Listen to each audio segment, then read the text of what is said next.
भैया हम चंदन चंचल जिला गोपालगंज बिहार से बने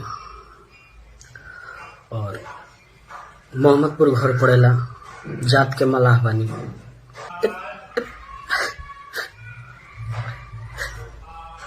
गरीब घर के लड़का के इतना सतावल गए और रोक के हम बता दी कि हमारा क्या आज का कभी आज आत्मा हमारा रो रहा बहुत रोआ सबसे बताई कलाकार के इतना सतावल जाए।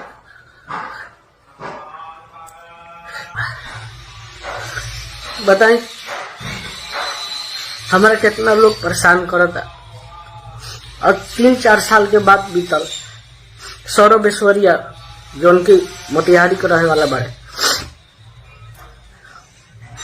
वो हमार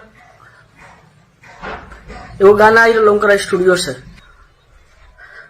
और बताई गरीब घर के लेकर कौन आगे ना बढ़ सकता। इतना अत्याचार करब तार भाई कुछ ना बिगड़े नहीं ना कुछ भाई।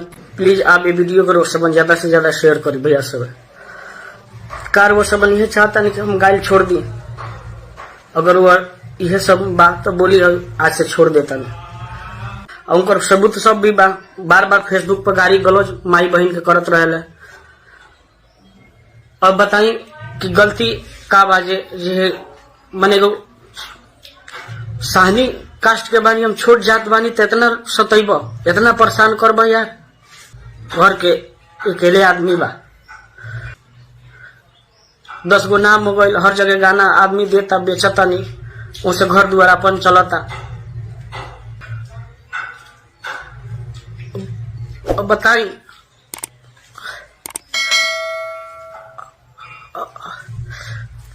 का हर कलाकार के साथ ऐसे करिए।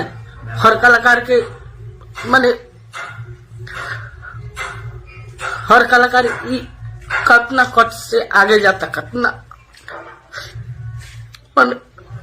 कितना बेल के आगे बढ़ता। तू करे के इतना टच करबो यार।